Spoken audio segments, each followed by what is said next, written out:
반갑습니다. 이번 시간에는 경영 전략과 시스템 접근에 대해서 살펴보겠습니다.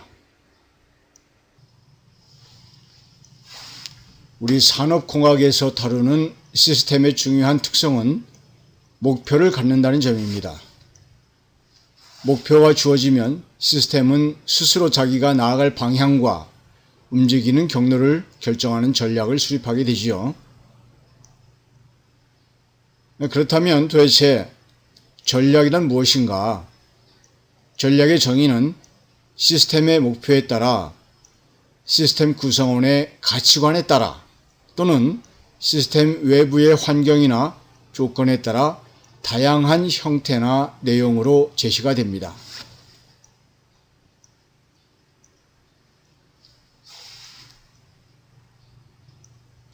그렇다면 이 전략의 범위에 관한 절대적이고 보편적인 기준은 없지만 크게 두 가지 서로 다른 시각이 존재하고 있어요.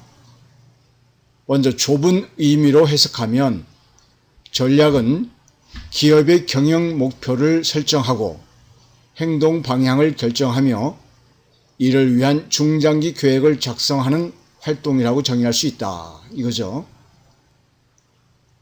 반면에 넓은 의미로 해석하면 전략은 목표, 방향, 계획의 수립뿐만 아니라 나아가 구체적인 실천 프로그램, 액션 프로그램을 마련하고 이를 실질적으로 수행할 수 있는 인력 및 자원을 배분하며 전략 수행의 결과를 평가해서 새로운 전략에 반영하는 모든 과정을 다 포함한다고 볼 수 있습니다.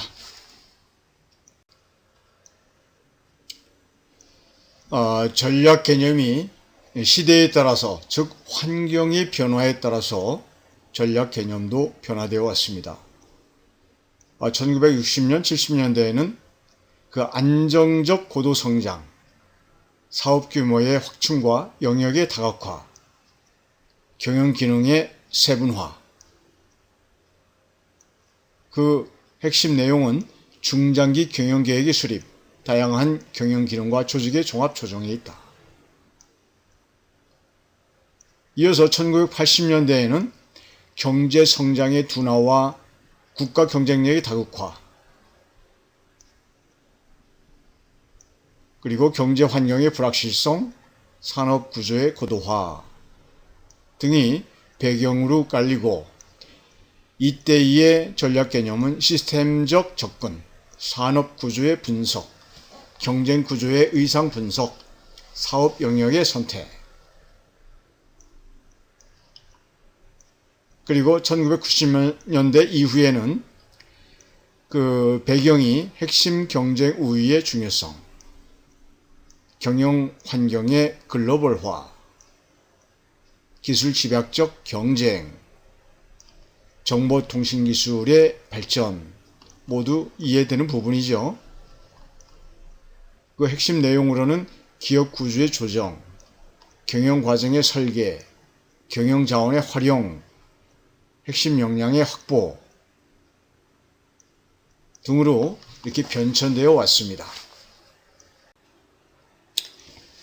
이 전략 계층별 주요 내용과 의사결정은 다음과 같습니다. 우선 계층이라고 하면 네 가지로 구분하게 됩니다. 기업 전략, 사업 전략, 기능 전략, 그리고 기술 전략. 이 기업 전략이라고 하면 산업이나 시장의 포트폴리오를 어떻게 설정할 것인가. 여기서 포트폴리오라는 것은 분산 투자지요. 어느 한 분야에, 한 산업에 집중하면 그만큼 리스크가 커질 수가 있다. 그래서 한쪽에서 실패할지라도 또 다른 곳에 투자를 해놓은 산업이 있다면 그곳에서 만회할 수 있기 때문에, 즉 위험을 분산시킬 수 있다. 산업 시장 간 우선순위, 그 다음에 사업 전략은 개별 사업의 경쟁 전략, 제품 서비스 간 우선순위, 제품 생산 개발에 우선할 것이냐, 아니다, 서비스 AS에 우선을 둘 것이냐 등등의 사업 전략, 그다음에 기능 전략이라고 하면 경영 기능 간 자원 분배, 자원을 어느 쪽에, 마케팅 쪽에 더 둘 것이냐, R&D에 더 둘 것이냐, 생산 자동화에 투자할 것이냐 등등 그러겠죠. 그 다음에 경영 기능 간 연계와 조정. 기술 전략이라고 하면 기술 획득 방식 결정 및 획득 방식 간 자원 분배를 어떻게 할 것인가 등등 각 계층별 주요 내용에 대해서, 또 의사결정은 어떤 의사결정을 하는지에 대해서 살펴보기 바랍니다. 전략 분석의 틀. 자, 그렇다면 전략을 세우기 위해서 무엇부터 해야 할까? 경영 전략의 수립을 위해서는 먼저 전략적 분석이 선행되어야 합니다.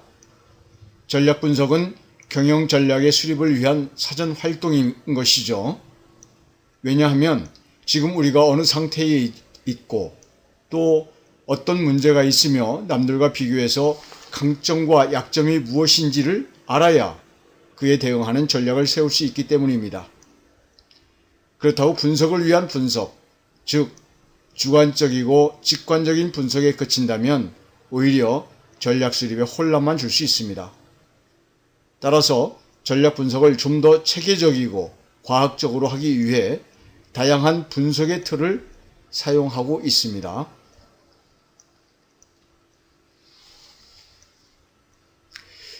분석의 전체적 틀은 다음 몇 가지의 세부적인 분석을 아우르는 것입니다. 첫째는 가장 1차적이고 공통적인 기본 분석이고, 둘째는 기업과 사업의 상대적 위치를 분석하는 위상 분석, 셋째는 경영 자산과 사업 영역의 구성을 분석하는 분포 분석이고, 넷째는 시간의 변화나 수명 주기의 진화에 따라 미래의 잠재적 성장 동력이 어떻게 바뀔 것인가를 분석하는 동태 분석이 그것입니다. 자, 기본 분석, SWOT에 대해서 살펴보기로 하겠습니다. 이 SWOT은 영어의 Strength, Weakness, Opportunity, Threat의 앞단어를 딴 이름으로서 기업 내부의 강점과 약점, 외부 환경의 기회와 위협 요인을 종합적으로 분석한다는 것을 뜻합니다. 따라서 SWOT 분석을 통해 수집한 기업 내부 및 외부의 관련 정보와 SWOT 분석을 통해 도출된 기본 전략 방향 및 지침은 후속적으로 이루어지는 다양한 세부 전략의 수립에도 요긴하게 활용됩니다. 기본 기초라는 것이죠. SWOT 분석은 외부 환경의 분석, 내부 능력의 분석, 전략 방향의 도출을 전체적인 순서로 하여 구체적으로는 다음 7단계로 이루어지고 있습니다. 제1단계 기업 프로필 분석. 기업의 전체적인 프로필을 분석하는 단계로 업종, 시장 영역, 경쟁 상황, 최고 경영청 능력과 비전 등의 기본 정보를 살펴봅니다. 제2단계로서 외부 환경 분석. 외부 환경을 분석하는 단계로는 시장 요인, 경쟁 요인, 경제 요인, 기술 요인, 사회 요인 등을 살펴보게 됩니다. 자, 세 번째 3단계 위협 요인 도출. 그 2단계의 외부 환경 분석을 토대로 기회와 위협 요소를 도출하게 됩니다. 4단계 내부 조건 분석. 내부 요인을 분석하는 단계로 마케팅 능력, 재무 능력, 연구 개발 능력, 생산 물류 능력, 관리 능력 등을 살펴보게 되는 것이죠.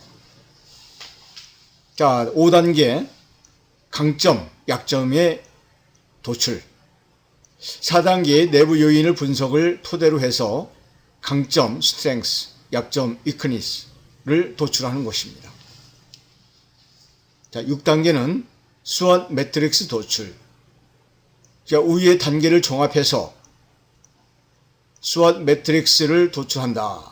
이것입니다. 이 매트릭스는 기회와 위협, 강점과 약점의 조합으로 이루어진 4가지 영역으로 구분이 됩니다. 7단계 전략 방향 제시. 마지막으로 각 영역에서 가장 적합한 전략 방향과 대안을 도출하게 됩니다. 구체적인 전략 방향과 지침은 경영 시스템의 특성과 상황에 따라 달라지겠지만 기본적인 전략 방향은 첫째, 기회 강점의 영역에 대해서는 강점을 극대화해서 기회를 최대로 활용하는 맥스 전략을 수립하게 됩니다. 둘째, 기회 약점의 영역에 대해서는 약점을 최소화하여 기회를 최대로 활용하는 미니멈 맥시멈 전략을 수립하게 됩니다. 셋째, 위협 강점의 영역에 대해서는 강점을 극대화해서 위협을 최소로 줄이는 맥스 미니멈 전략을 수립합니다. 넷째, 위협 약점의 영역에 대해서는 약점을 최소화해서 위협을 최소로 줄이는 미니멈 전략을 수립하게 되는 것이죠. 자, 이것이 스왓 매트릭스 도표입니다. 이렇게 백지 위에 강점과 약점, 기회와 위협 요인을 하나씩 정리해서 그 요인들을 배열을 했을 때 일정한 패턴을 우리는 파악할 수 있게 되는 것입니다. 자, 다음 페이지에서 사례 분석을 통해서 우리가 스터디해 보면 좀 더 이해가 편할 것으로 보여요.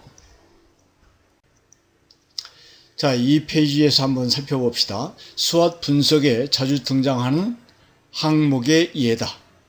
강점이라는 것은 예를 들어서 탁월하게 우수한 부물이 있다. 자금 능력이 좋다. 경쟁력 있는 기술력을 가지고 있다. 등등등등. 또 약점이라는 것은 불명확한 기본 방향, 상대적 경쟁력이 떨어지고 있다. 낙후된 설비 등등. 또 기회 요인은 무엇인가? 우리에게 있어서 기회 요인은 신시장, 세분화된 시장의 전개되고 있다. 새로운 제품 계열 추가 기회가 있고 관련 분야로 다각할 기회도 있다. 이런 여러 가지 기회 요인. 또 위협 요인이 있을 수 있습니다. 잠재 경쟁자가 참여할 수 있다. 대체 제품 판매가 증가하고 있다. 시장 성장률이 둔화되고 있는 추세에 있다. 등등. 이렇게 각 강점, 약점, 기회, 위협 요인들을 전부 리스트업해서 각각 분류를 하는 것입니다. 자, 그러면 기본 분석에 있어서 사례를 하나 가지고 한번 우리가 직접 분석을 한번 해봅시다. 오프라인에서 아기 사진을 전문적으로 촬영하는 회사의 스와트 분석입니다. 이 회사의 상황은 어떠하냐? 회사는 전국적으로 7곳의 매장에서 상호를 같이 사용하고 있다. 대부분의 매장이 대형화되어 있어 디지털 카메라 보급, 경기 침체 등 악재에도 불구하고 큰 영향을 받지 않고 있다. 그러나 온라인 시장이 점차 확대되면서 중장기적으로 대응할 방안이 필요했다. 이 전반적인 이 포토샵의 현황이 되겠습니다. 자, 스왓 분석 2단계입니다. 그러면 이 포토샵이 현재 가지고 있는 각 강점, 약점, 기회, 위협 요인들을 나름대로 분석을 해서 이렇게 배치를 해 놓는 거죠. 강점에는 보시다시피 경영자의 지속적 혁신 변화에 대한 긍정적 마인드를 가지고 있다. 넓은 촬영 공간 및 주차장이 구비되어 있다. 인근에 유명 산부인과, 산후조리원 급증으로 좋은 입지를 점하고 있다. 백화점 인근으로 접근성이 좋다. 결혼 한복 베이비 관련 근접 사업자와 유사 컨셉이다. 다양한 채널, TV, 잡지, 인터넷 등을 통한 홍보로 높은 인지도를 가지고 있다. 이런 요인들이 이 포토샵의 강점이다. 그 얘기죠. 반면에 약점도 있어요. 보십시오. 가시성 약함. 그러니까 간판이 도로 외부에서 잘 보이지 않는다. 좀 구석이 있나 봐요. 상권은 좋으나 입지는 안 좋음. 직원들의 높은 이직률. 회원 관리 능력 부족. 내부 회계 재무 능력 부족. 광고 효과성을 측정하지 못하고 있음. 자, 또 기회 요인은 무엇입니까? 아이에 대한 투자 증가가 되고 있다. 뭐 예나 지금이나 자기 아이들에 대해서 젊은 엄마, 젊은 아빠들이 투자를 많이 하지 않습니까? 그죠? 사진시장 규모의 확대. 온라인 사진시장 규모 확대로 인한 오프라인 인화시장이 확대되고 있다. 정부의 출산 장려책이다. 반면에 의협 요인도 상당히 있습니다. 자, 보십시오. 낮은 출산율. 전문가용 카메라 DSLR 일반화되어 있다. 온라인으로 사진을 보려는 수요가 증가하고 있다. 경기 위축으로 인한 가계경제 위축. 저가 위주의 경쟁자 증가. 방문사진 촬영 등. 업종 간 벤치마킹이 쉬워 뚜렷한 차별화 요인을 찾기 어렵다. 고객의 가격 탄력성이 높다.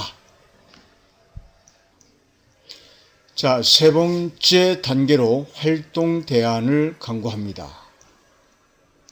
여러분들이 쭉 읽어보시면 이해가 될 것으로 보여요.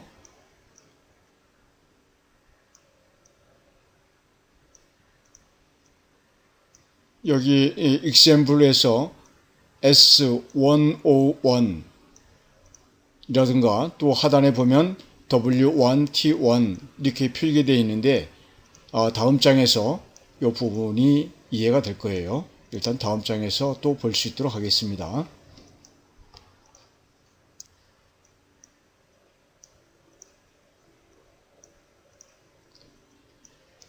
자, 네 번째 단계 활동 대안 강구. 우리가 앞에서 배웠듯이 이 기본 수와 도표를 이렇게 분석을 해 놓습니다. 내부 환경으로는 강점과 약점이 있겠고요. 외부 환경으로는 기회, 그 다음에 위협. 그래서 각 매트릭스 조합이 이루어졌을 때 SO 전략, Strength S, Opportunity O 해서 SO 전략, 약점은 WO 전략이다. 또 강점과 위협이 조합을 이루었을 때 ST 전략이다. 약점과 위협이 조합이 이루어졌을 땐 WT 전략이다. 이렇게 우리가 편의상 부르게 되는 것입니다. 자, SO 전략은 공격적 전략이다. 강점을 살린다. 기회를 활용한다. 그다음에 WO 전략이라는 것은 약점을 보강하고 기회를 활용하고 경우에 따라서는 우회 전략 혹은 전략적 제휴를 한다. 그다음에 ST 전략은 강점을 살리고 위협 요인을 극복하고 즉 다각화 전략으로 나가야 된다. 그다음에 WT 전략은 방어 전략으로서 약점을 보강하고 위협 요인을 극복해야 한다. 이게 가장 어려운 전략이겠죠.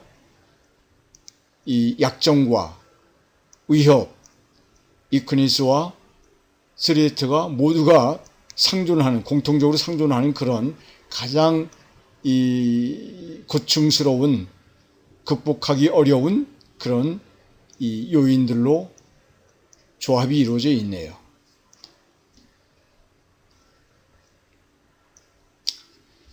자, 이제 좀 더 구체적으로 이제 또 범위를 좁혀봅니다. 다섯 번째로 이 활동 대안 수립은 어떻게 해야 되느냐. 역시 이거를 이 포토샵이 가지고 있는 여러 가지 요인들을 이 매트릭스 도표에 하나씩 조합을 시켜서 집어넣는 거죠.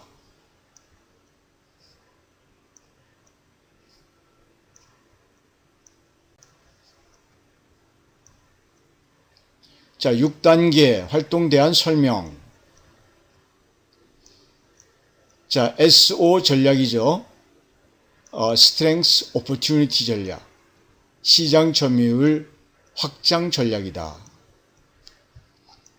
베이비 스튜디오에서 운영 중인 인터넷 카페는 고객과의 커뮤니케이션 채널로 활용하고 고객 유입 채널로는 홈페이지를 활용한다. 검색 엔진 최적화, 키워드 광고 등을 통해 고객 유입한다. 그 다음에 인근에 위치한 산부인과 산후조리원 통해 할인 촬영권 제공 서비스, 전담 영업 주부사원 채용을 한다. 주부사원들이 이제 이런 산부인과라든가 산후조리원 등에 좀 더 거부감 없이 출입하면서 영업할 수 있기 때문이겠죠. 그 다음에 ST 전략, 차별화 전략이다. 주말에 집중되는 수요를 주중으로 분산, 스튜디오 사용률 제고. 예를 들어서 주중에 가격 할인, 기념품 서비스, 저렴한 가격에 사진을 촬영하려는 고객에게 메리트가 있다. 직원과 공간 활용을 극대화할 수 있다. 그렇죠? 그 다음에 주 1회 1시간씩 사진 촬영 교실을 열어서 일상에서 자녀의 모습을 촬영하는 방법을 강습. 특별한 기념일, 돌, 100일 등은 베이비 스튜디오에서 촬영하고 평범한 일상은 아빠나 엄마가 촬영한다는 컨셉. 서로 윈윈이 되게끔 해준다는 거죠. 자, 디지털 카메라의 보급으로 전문가 수준의 소비자들에게 자신이 소유한 카메라를 이용해 원하는 형태로 저렴하게 촬영할 수 있게 하는 것. 공간 임대 수입, 액자 제작 등 부수적인 수입, 입소문을 내게 한다. 그러니까 내가 확보하고 있는 이 완벽한 촬영 스튜디오에 소비자가 가지고 있는 DSLR 사진기를 가지고 와서 촬영을 해라. 대신 간단한 사용료라든가 왔으면 액세서리를 구입할 수 있도록 이렇게 동기부여를 해주면 좋지 않겠느냐, 이런 전략입니다. 자, WO 전략입니다. 약점을 보완하면서 기회활용 전략이다. 적게 낳고 잘 기르자. 트렌드와 수준에 대한 기대치 높다. 교육과 훈련이 없으면 직원들의 서비스 수준은 개선되지 않는다. 직원 역량 강화 교육 전략을 수립한다. 자체 교육과 외부 기관 의탁 교육, 근로자 고용보험 환급 과정 통해서 한국생산성본부, 능률협회 등에 이렇게 의탁을 해서 교육을 시킨다.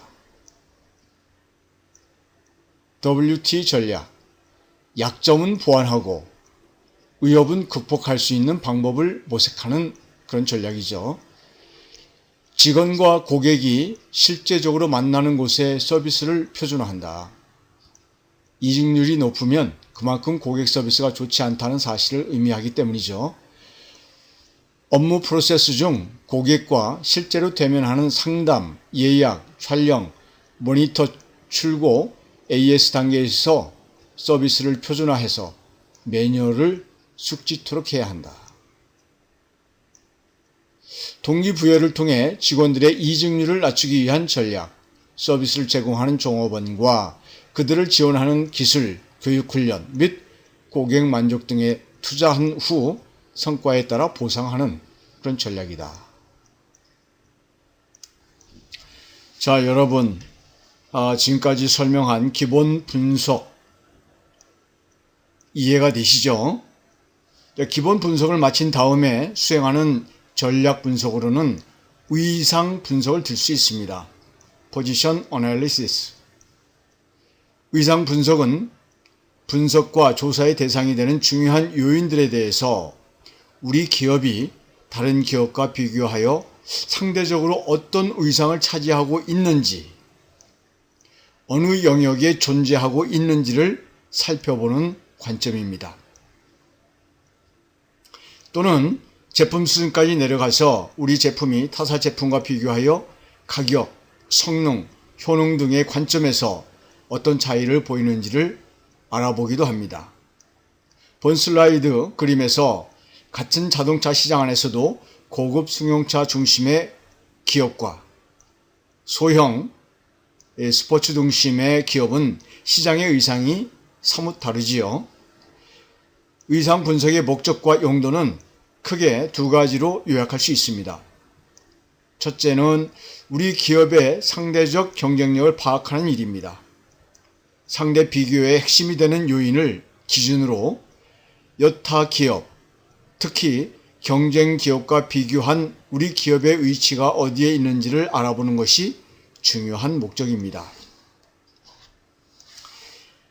둘째, 벤치마킹하거나 기술적으로 앞서가는 기업이 어디에 있으며 앞으로 그 위치에 발전하기 위해서는 어느 경로를 통해 이동할 것인지를 정하는 것도 중요한 목적입니다. 실무적으로 의상 분석을 수행하는 과정을 한 가지 방식이나 절차로 정형하기는 어렵습니다. 그러나 크게 다음 네 가지 단계로 이루어지는 것이 일반적입니다. 1단계 요인의 선정. 첫 번째 단계는 분석 대상이 되는 핵심 요인을 선정하는 일입니다. 그 핵심 요인은 분석의 목적이나 대상에 따라 달라집니다. 자, 예를 들어서 자동차 시장을 분석하는 경우라면 경제성, 연비겠지요. 외양, 디자인, 내구성, 즉 품질 등이 중요한 요인이 될 수 있습니다. 두 번째 단계로는 격자, 매트릭스를 구성해야 되겠죠. 두 번째 단계는 여러 가지 핵심 요인들 가운데 두 가지 요인을 선정하여 이 두 요인을 축으로 하는 격자나 매트릭스를 구성하는 일입니다. 위에서 본 이 자동차 시장의 경우 예를 들어 경제성을 X축으로 디자인을 Y축으로 하면 두 요인을 양쪽으로 하는 격자가 그려질 수 있습니다. 이 격자나 매트릭스는 분석 대상의 상대적 위치를 표현하는 지도의 역할을 하게 됩니다. 그렇죠? 자, 3단계 매핑, M-A-P-P-I-N-G, 지도라는 뜻이죠. 세 번째 단계는 실제로 우리 기업과 비교 대상이 되는 다른 기업들의 수준을 측정하여 의의 그 격자 위에 각각의 의상을 표시하는 매핑 작업을 수행하는 일입니다. 자, 네 번째, 전략 방향 제시. 마지막 단계는 우리 기업의 상대적 의상을 파악하고 현재의 의상에서 앞으로 어느 의상으로 어떻게 이동할 것인가를 결정하는 일이겠습니다. 예를 들어 가능한 이동 경로가 일직선으로 움직일 수도 있고 위쪽으로 돌아갈 수도 있으며 아래쪽으로 돌아갈 수도 있을 때 어느 길로 이동하는 전략적 선택을 할 것인가를 결정하는 것이 중요한 과제가 되는 것입니다. 어떤 제품에 대해 첫 번째 특성이 높고 낮음, 두 번째 특성이 높고 낮음을 기준으로 격자를 구성한 후에 자사 제품과 경쟁 제품 1, 2, 3의 상대적 위상을 그려보면 시장에서의 전반적인 위상을 분석할 수 있는 것입니다. 위상 분석을 위한 요인의 선정에 있어서는 두 가지 방법이 있습니다. 첫 번째, 직관적 방법. 전문가들의 직관적 경험을 토대로 선정합니다. 다소 주관성이 가미가 되겠죠. 두 번째는 체계적, 정량적 방법인데 인터뷰, 토론, 설문조사 등을 통한 통계적 분석을 합니다. 자, 이어서 분포 분석에 대해서 살펴보겠습니다. 이 분포 분석은 기업이 현재 수행하고 있는 경영 과제와 미래에 수행할 과제들이 전체적으로 어떻게 분포되어 있는가를 살펴보는 분석입니다. 흔히들 포트폴리오 분석이다 이렇게 부르기도 합니다. 이 분포 분석의 목적과 용도는 크게 두 가지로 요약할 수 있습니다. 첫째, 기업이 보유 내지 운영하고 있는 제품 라인이나 사업 내용이 얼마나 균형적으로 구성되어 있는가를 알 수 있는 분포도를 작성하는 일입니다. 이 포트폴리오 그림을 보면 전체적인 구성을 한눈에 파악할 수 있습니다. 둘째, 현재의 포트폴리오를 개선 내지 조정할 수 있는 전략적 방향과 구체적 비율을 결정하는 일입니다. 어느 부분의 비중을 얼마나 늘린다거나 반대로 얼마나 줄임으로써 전체적인 포트폴리오를 어떻게 바꿀 것인가를 결정하는 데 필요한 기본 정보를 얻을 수 있는 것입니다.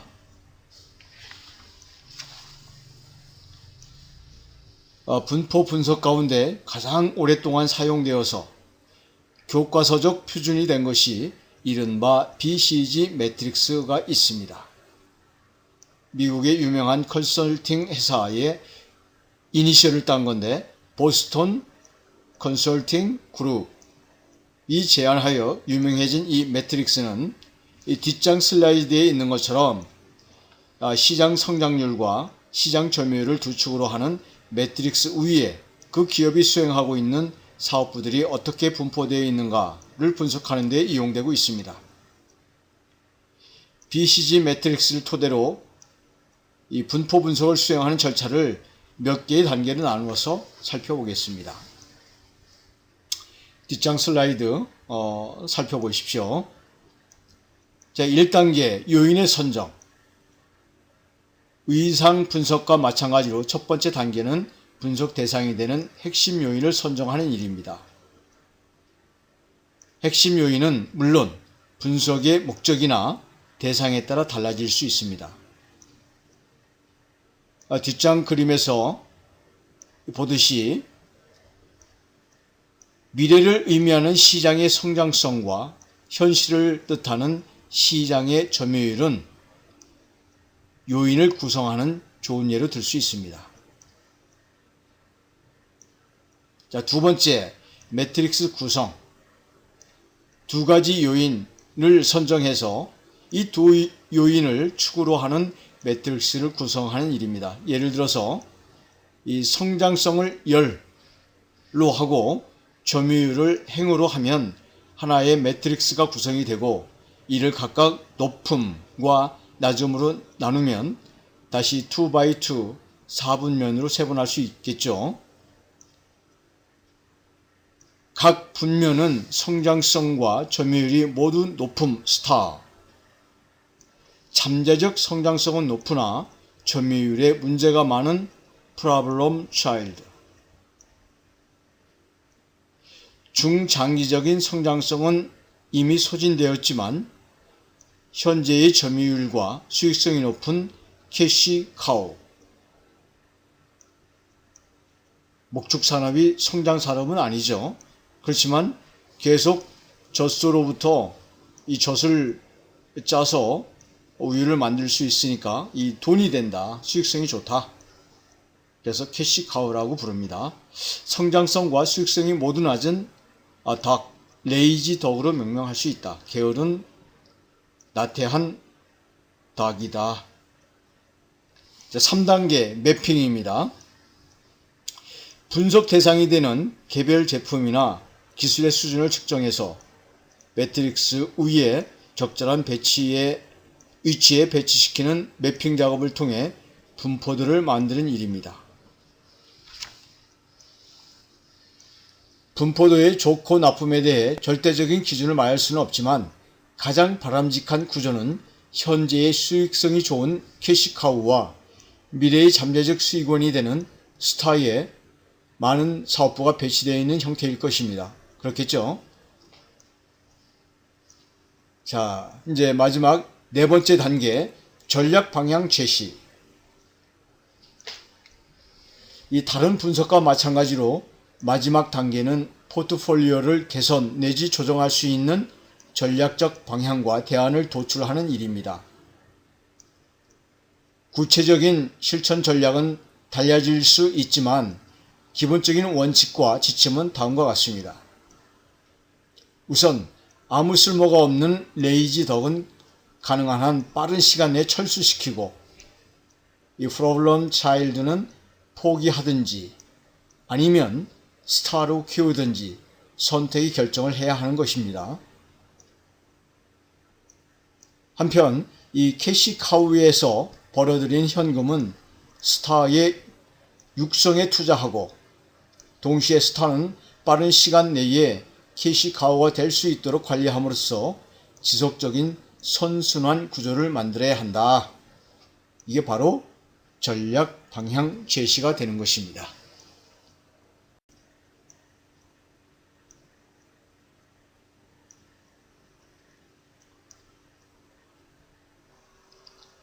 자, 전략 분석의 틀이 4가지가 있다고 설명을 했습니다. 기본 분석, 의상 분석, 분포 분석, 그리고 마지막으로 동태 분석. 이 동태 분석의 개념은 무엇인가? 지금까지 살펴본 분석의 차원들은 기본적으로 정해진 시점에서 상황을 살펴보는 정태, 스태틱 분석의 성격을 가지고 있습니다. 그러나 전략 분석의 차원은 시간의 흐름에 따라 상황이 어떻게 변해왔으며 앞으로 어떻게 변할 것인가를 살펴보는 동태 분석도 매우 중요합니다.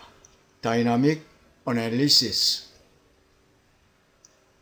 동태 분석은 시간의 흐름을 하나의 축으로 설정하고 분석 대상이 되는 요인의 상태가 시간의 흐름에 따라 어떻게 변화하고 있는지를 살펴보는 분석인 것입니다. 동태 분석은 크게 2가지의 문제점에 초점을 두고 있습니다. 첫째는 분석 대상 요인의 변화 방향과 변화율입니다. 그 요인의 상태가 올라가고 있는지 아니면 내려가고 있는지, 또 어떤 비율로 변하고 있는지를 알아보는 것입니다. 둘째는 분석 대상 요인의 중장기적 성장성이나 경쟁력입니다. 과연 우리 기업이 미래에도 발전하고 생존할 수 있는지를 예측하는 것이죠.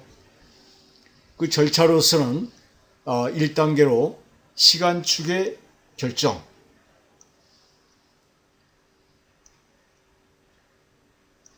우선 얼마나 오랜 시간을 다룰지에 관한 기간, 그리고 얼마나 자주 분석할지에 관한 구간을 결정해야 합니다. 간단한 방법으로는 데이터의 수집이 가능한 기간을 통틀어 매년 또는 매월 등과 같이 일정한 간격으로 시간을 나눌 수 있겠습니다. 그러나 이 전략 분석에 자주 사용되는 다른 접근은 수명주기 개념을 도입하는 것입니다. 도입, 성장, 성숙, 쇠퇴라는 수명주기를 따라서 변화의 속도와 양상을 살펴볼 수 있는 것입니다. 2단계 분석 요인의 결정. 두 번째 단계는 핵심적인 분석 요인을 결정하는 일이죠. 분석의 시간축과 분석 요인이 결정되면 이 2가지를 축으로 하여 구체적인 분석의 형태가 결정되는 것입니다. 이 슬라이드 아래에 있는, 우측 아래에 있는 그림을 보면 도입, 성장, 성숙, 쇠퇴 4단계의 수명 주기를 한 축으로 하고, 다른 축은 기술 경쟁력을 분석 요인으로 하는 매트릭스를 보여주고 있습니다.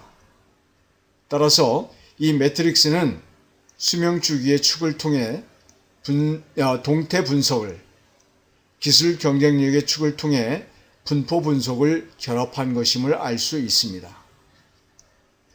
우선 우리 기업이 판매하고 있는 제품들을 4x4의 16면 가운데 가장 적합한 분면에 배치한 후에 각 분면의 매출 비중을 계측하는 것입니다. 직관적으로 보아도 거의 모든 제품들이 수명 주기상에서 성숙기 내지 쇠퇴기에 몰려 있어 미래의 경쟁력이 우려되는 상황임을 알 수 있습니다. 이 경쟁 전략의 유형에 대해서 살펴보겠습니다. 이 실무에 있어서 이 경쟁 전략의 종류는 워낙 다양합니다. 모든 유형의 전략을 일일이 알아볼 수는 없어서 가장 기본적이고 대표적인 경쟁 전략 3가지를 살펴보는 걸로 하겠습니다. 원가 우위 전략, 차별화 전략, 그리고 집중화 전략. 자, 원가 우위 전략이라는 것은 원가를 줄이고 가격을 낮추어 경쟁 우위를 확보하는 전략이다. 즉 저가 전략이다. 예를 들어 가지고 요즘 이 저가 항공사들 많지요. 이지젯 뿐만이 아니고 우리나라에도 많습니다. 제주 에어, 이스턴 항공 등등 많습니다.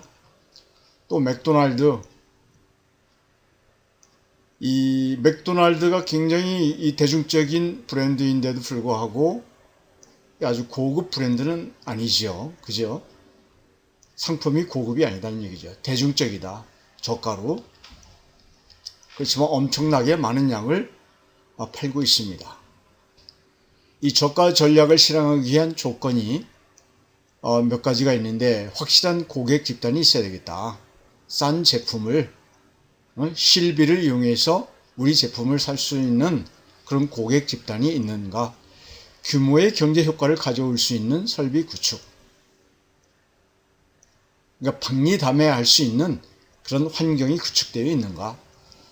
철저한 원가 관리와 간접비 관리를 통한 비용 통제. 높은 투자 비용과 시장 점유율을 확보하기 위한 초기 손실 감수. 참여적 위험성 고려.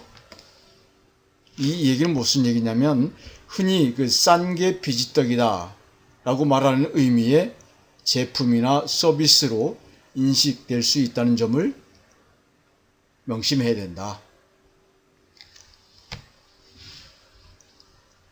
그 다음에 이제 차별화 전략은 무엇이냐? 소비자가 다른 제품이나 서비스와는 다르다는 인식을 가질 수 있는 독특한 디자인, 독특한 기능을 제공함으로써 경쟁력을 확보하는 전략이다. 소위 말해서 그런 얘기들 많이 하죠. 유니크하다. 유니크한 서비스, 유니크한 제품. 차별화 전략을 실행하기 위한 조건. 이 차별화하는 데 들어가는 비용이 고객이 기꺼이 지불하고자 하는 추가 비용보다는 최소한 같거나 적어야 된다. 이게 조건입니다.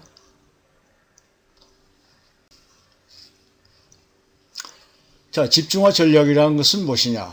concentration.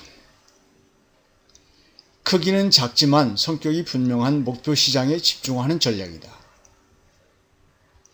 기술력이나 마케팅 네트워크에서 전문화가 가능한 경우.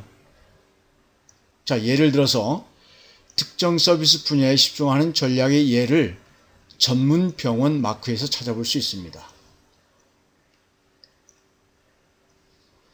이 99개, 99개 전문 병원은 위 3가지 마크를 각 병원의 홍보 유형에 따라서 임의로 사용할 수 있다. 여기 보면은 보건복지부 지정 뇌혈관 전문 병원이다.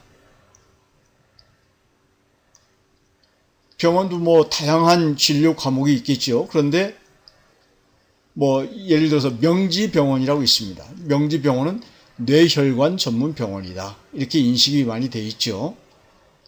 또 관절 전문 병원이다. 우리들 병원 관절 전문 병원. 그다음에 또 소아청소년과 전문 병원이다. 이런 식으로 이 집중화 전략을 쓴다. 이 차별화 전략과 집중화 전략에 어떤 차이가 있느냐? 차별화 전략은 제품과 서비스 자체의 성격이나 이미지의 차이를 말하고, 집중화 전략은 제품과 서비스가 제공되는 시장이나 범위의 분해를 통해서 선택과 집중을 한다. 자, 시장 진출 전략의 유형에 대해서 살펴봅니다. 경쟁 전략의 다른 주제로는 시장 진입, 퇴출 전략을 들 수가 있어요. 진입, 퇴출 전략은 제품 수명 주기상에서 어느 시점에서 시장에 들어갈 것이며 또 어느 시점에서 빠져나올 것인가를 결정하는 문제를 다루는 것입니다. 수명 주기상에서 진입과 퇴출을 결정하는 전략적 선택으로는 크게 조기 진입, 후기 퇴출, 또 조기 진입, 조기 퇴출, 그리고 후기 진입, 후기 퇴출 등 세 가지를 들 수 있습니다. 자, 그러면 조기 진입과 후기 퇴출 전략은 어떤 것인가? 수명 주기상의 도입기에 선도 기업으로 시장에 진출해서 쇠퇴기까지 계속 시장에 남아있는 전략입니다. 전략의 핵심, 신제품 또는 신기술을 개발하여 새로운 시장을 개척한 기업. 이랬으니까 후발 기업들이 감히 따라올 수가 없겠죠. 그래서 혼자 롱런 할 수 있는 그런 전략입니다.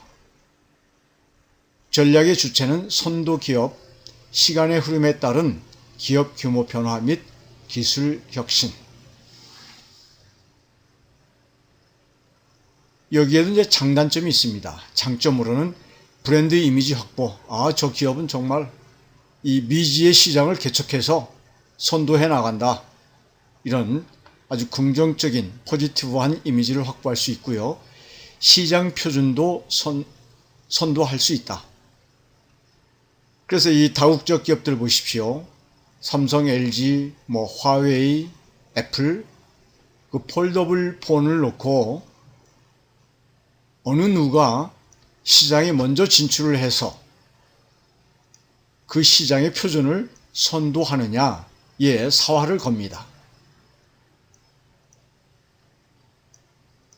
그 다음에 생산 및 마케팅의 경험, 네트워크를 활용할 수 있습니다.